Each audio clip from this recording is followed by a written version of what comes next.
Президент Российской Федерации Владимир Владимирович Путин.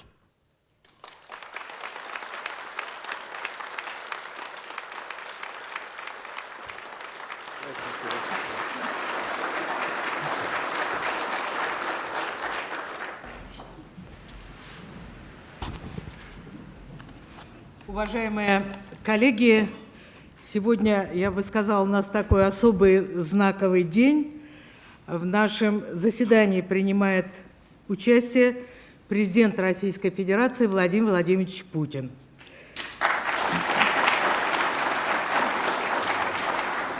Глубоко уважаемый Владимир Владимирович, от имени всех сенаторов благодарю вас за то, что, несмотря, мы видим, знаем, на крайне напряженный президентский график, вы нашли возможность напрямую обратиться к Совету Федерации, Палате регионов. Мы постоянно чувствуем ваше внимание к нашей деятельности, вашу поддержку. Для Совета Федерации этот год особенный. 25 лет назад, сразу после инаугурации, вы приняли решение о новом порядке формирования Совета Федерации, согласно которому сенаторы стали работать на постоянной профессиональной основе и делегируются исполнительными и законодательными органами регионов. И спустя столько лет жизнь подтвердила правильность принятого тогда вами решения, и я полагаю, оно было абсолютно фундаментальным для федеративного государства. На площадке Совета Федерации достигается баланс интересов федерального центра, регионов и, конечно же, качественно изменилась законотворческая деятельность. Сегодня Совет Федерации обладает значимыми конституционными полномочиями. Внесенные 5 лет назад по вашей инициативе поправки в основной закон их расширили, что мы расцениваем как укрепление роли парламента, демократических принципов нашего государства. Шаг за шагом вам удалось выстроить консолидированную и прочную политическую систему, я бы сказал, суверенную политическую культуру, способную противостоять любым вызовам и угрозам, не дрогнуть перед военной, экономической, идеологической агрессией, которая обрушилась на наше Отечество. И я уверена, что все эти годы вы, уважаемый Владимир Владимирович, чувствовали надежное парламентское плечо Верхней Палаты в обеспечении национальных целей развития всех ваших президентских решений, в том числе судьбоносных. Среди них, относящихся к прямой компетенции Совета Федерации, это возвращение в родную гавань Крыма и Севастополя, воссоединение с Россией исторических земель Донбасса и Новороссии, законодательное обеспечение достижения целей специальной военной операции, преодоление беспрецедентного санкционного давления и многое-многое другое. При этом мы всегда единодушно принимали решения как единая команда. Сегодня мы завершаем парламентский год. Он был насыщенным, я бы сказала, трудовым. Все наши планы выполнены в полном объеме. Я не буду утомлять цифрами. Информация об итогах работы Совета Федерации за 2025 год опубликована на сайте Палаты. Приоритетами в нашей законотворческой деятельности были, безусловно, задачи, поставленные вами, уважаемый Владимир Владимирович, это и поддержка участников СВО, их родных, близких, поддержка семей с детьми, демография, социальные законы, экономика, укрепление обороноспособности и безопасности и защита людей от тех новых технологических вызовов, с которыми они столкнулись. Отдельно отмечу возросшую законотворческую активность сенаторов. С каждым годом сенаторы все больше и больше инициируют законы, продиктованные жизнью, направленные субъектами Федерации. За этот год ими был внесен 321 законопроект, часть из них совместно с депутатами Государственной Думы. Кстати, мы с Нижней Палатой также работаем во взаимопонимании, в тесном контакте. Мы гордимся тем, что сегодня в нашей команде участники специальной военной операции, боевые офицеры, герои России. И я, и сенаторы, мы постоянно встречаемся с участниками СВО, выслушиваем их, учитываем это в своей работе и отрабатываем все их предложения.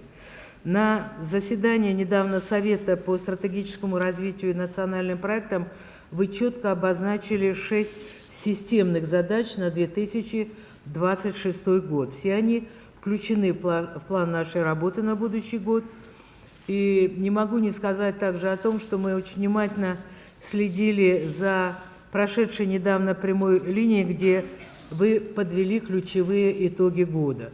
И, наверное, главное впечатление от этого большого общенационального диалога – уверенность в том, что Россия твердо продолжит обеспечивать достижение своих стратегических целей. И, на мой взгляд, сама атмосфера, сама тональность прямой линии показала, что люди не просто поддерживают ваш курс, но готовы самым активным образом участвовать в судьбе своего Отечества. Подобного формата, многочасового, несрежиссированного разговора национального лидера со всей страной нет ни в одном другом государстве мира.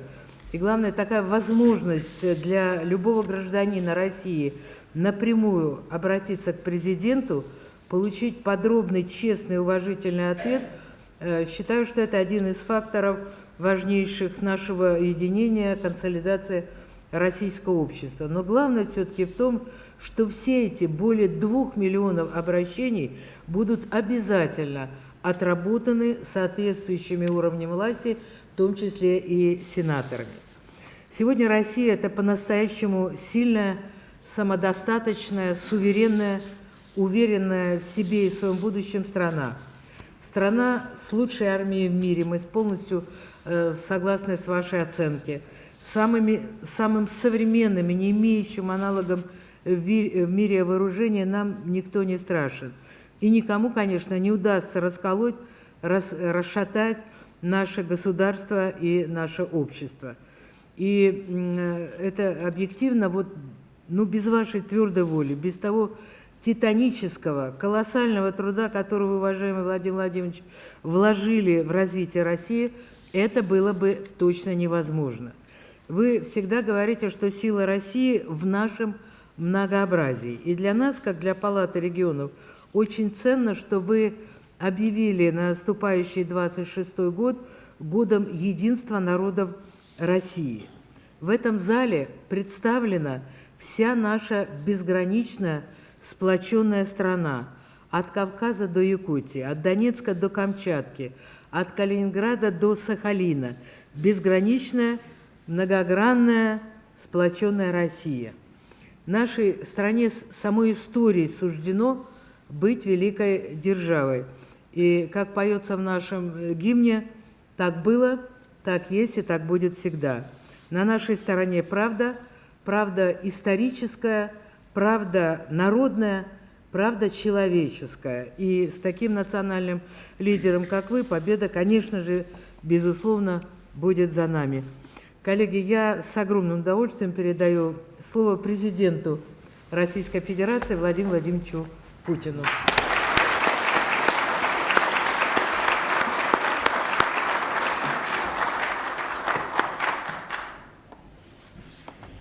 Уважаемая Валентина Ивановна, уважаемые сенаторы Российской Федерации, коллеги, друзья, прежде всего поздравляю вас с наступающими новогодними праздниками. Парламент России, обе его палаты завершают осеннюю сессию с хорошим результатом. Работы действительно было много. Принят целый ряд важных законодательных решений в интересах страны и наших граждан. Укрепление национальной безопасности, развитие экономики, социальной сферы. А для сенаторов уходящий 2025 год был особенно значим еще и потому, Валентина Ивановна сейчас только об этом упомянула, что исполнилось 25 лет первой глубокой реформе Совета Федерации, одной из крупнейших в сфере государственного строительства на рубеже 20 и 21 веков. Напомню, в чем именно та реформа заключалась. Конституция 1993 года, ну, конечно, вы все знаете об этом, но напомним сами себе и гражданам. Конституция 1993 года предписывала избрание депутатов Совета Федерации первого созыва сроком только на 2 года. Таков был переходный временный порядок. Затем в Совет Федерации входили персонально, лично, что называется, по должности главы регионов и законодательных собраний. И хочу отметить, достойно, профессионально и вовлеченно выполняли свои парламентские обязанности. Многое сделали для страны, для сохранения нашего государственного единства в тот сложный и, прямо скажем, такой переходный во всех смыслах этого слова период. Однако и нагрузка на них была немалой. Не говоря уже о том, что такое так называемое совместительство и руководить регионом, и принимать федеральные законы порождало двойственность статуса, ну, где исполнительная власть, а где законодательная. Все-таки это разные ветви. И размывало ответственность за исполнение решений. Ну, понимаем, да, когда человек принимает закон и сам его должен исполнять, здесь есть некоторая проблема. Но мне кажется, что мы с ней справились, решили ее, потому что чувствовали тогда, что все-таки это сказывается на всей системе власти. Поэтому в 2000 году предложил качественно изменить порядок формирования Совета Федерации, чтобы у каждого региона было 2 парламентария, работающих в Верхней Палате на постоянной, профессиональной основе.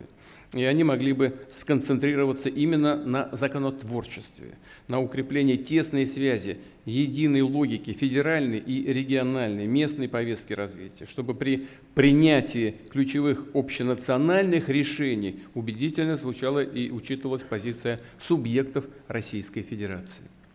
Тогда, четверть века назад, по сути, и был очерчен современный облик Совета Федерации. График его комитетов и комиссий стал более насыщенным. Выросло количество сутевой проработки законопроектов. В результате, как уже сказал, все регионы приобрели большее влияние на федеральном уровне, во всяком случае на законодательный процесс. Новые возможности для решения проблем на местах, для повышения качества жизни людей, раскрытие своего экономического потенциала, конкурентных преимуществ, из которых и складывается сбалансированное, устойчивое развитие всей страны. Механизм формирования Совета Федерации уточнялся, корректировался и в дальнейшем. Так, в 2012 году были введены элементы выборности. Кандидаты на пост губернатора должны были заранее, еще на этапе избирательной кампании, обнародовать, представлять людям свою тройку претендентов на сенаторские места. А от законодательного собрания таким представителем мог стать только избранный в ходе демократических процедур избирать депутат регионального парламента. Легитимность таким образом, представительность в Верхней Палате тоже повысилась. Кроме того, мы установили должностные требования для членов Совета Федерации, включая необходимость личной прямой связи с конкретным регионом. Кадровые требования были обновлены и расширены после внесения содержательных системных поправок в Конституцию в 2020 году. В их разработке принимал самое активное участие и весь парламентский корпус. Сам термин «сенатор», прежде неофициальный, был закреплен в законе именно тогда. Появились новые полномочия и у ваших коллег в Государственной Думе, и у самого Совета Федерации в части парламентского контроля, влияния на кадровую политику в судебной системе, в прокуратуре, проведение консультаций при назначении членов правительства по направлениям внешней политики, юстиции и силового блока. Знаю, что Совет Федерации относится к этим вопросам профессионально, тщательно и в высшей степени ответственно. Признаться, конечно, другого никто и не ожидал. Уверен в вашем профессионализме и подлинно государственном подходе и рассчитываю на продолжение, как и прежде, плотной совместной работы. Повторю, название должности, варианты формирования Совета Федерации с годами менялись. И не раз, как я сейчас только что об этом сказал, но его правовая и политическая природа, предназначение, можно сказать, миссия неизменны. Это прежде всего ключевая роль в законодательном процессе. Это участие в принятии значимых государственных решений, укрепление международных позиций страны через парламентскую дипломатию. И, конечно, Совет Федерации по факту обеспечивает взаимосвязь между уровнями единой публичной власти. Это крайне важно для Федерации, объединяющей 89 регионов. В их широком многообразии, самобытности и, подчеркну, сплоченности заключается наше богатство. Валентина Ивановна об этом сейчас тоже упомянула. Заключается в этом созидательная сила многонациональной России. Сегодня наши стратегические планы, программы развития охватывают всю страну, от Калининграда до Курильских островов, от арктических широт до Крыма, Донбасса и Кавказа. Да, мы понимаем, успех столь масштабной работы прямо зависит от шагов, предпринимаемых федеральной, исполнительной и законодательной властью. Но реализуются, воплощаются в жизнь они именно на местах, в конкретных регионах, городах и поселках. Обращаюсь сейчас и к вам, и к правительству. Нужно активнее, что называется, плотнее включать регионы в выработку новых решений общенациональной повестки.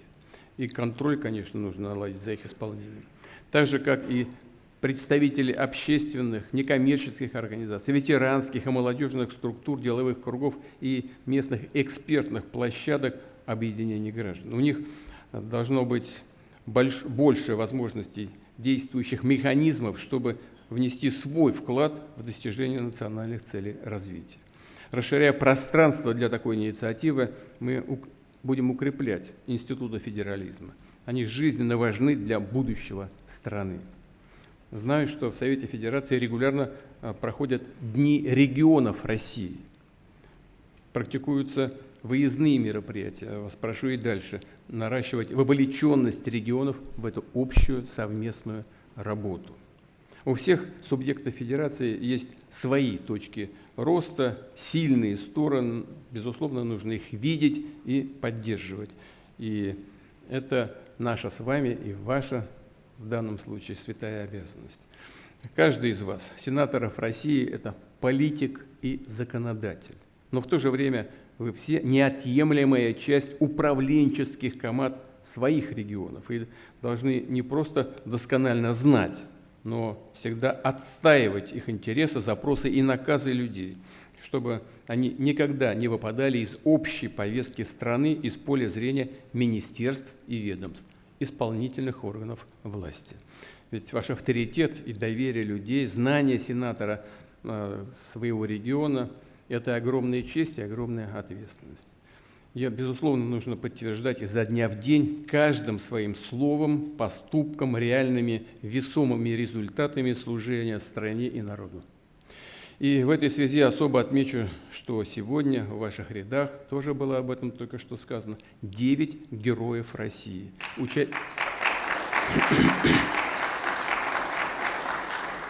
Участники специальной военной операции. А сам Совет Федерации стал настоящей кадровой школой. Ваши коллеги, пройдя через нее, в дальнейшем были назначены на ответственные посты федеральных органов власти, возглавляли субъекты Федерации и законодательные собрания. Я вижу в этом зале людей, которые раньше были руководителями регионов, сейчас здесь работают, а некоторые из Верхней Палаты переходят или в правительство, или возглавляют регионы Российской Федерации. Вот очень хорошая практика, такая настоящая кадровая школа. Всего за эти 25 лет опыт работы в Палате регионов получили почти 800 человек. Состав Совета Федерации, как и других органов власти, будет и дальше, безусловно, обновляться в соответствии с законом поэтапно, регулярно, с учетом итогов единых дней голосования. При этом уверен, что высокое качество и преемственность законодательного процесса, профессиональных традиций Совета Федерации, безусловно, будут обеспечены. Уважаемые коллеги, хочу поблагодарить вас за работу, за неизменное внимание к нашим героям, участникам боевых действий, их семьям, к вопросам ключевой для нас демографической повестки, к к проблемам правовой и социально-экономической интеграции наших исторических регионов. И, конечно, за участие в работе над федеральным бюджетом, где отражены все эти, да и все остальные основные наши приоритеты. В целом, за поддержку нашего курса на укрепление и развитие России. Такое согласие, приверженность национальным интересам исключительно важны для парламента, для обеих его палат, для страны важны. А в период исторических испытаний, глобальных перемен, они просто бесценны. Благодарю вас за это.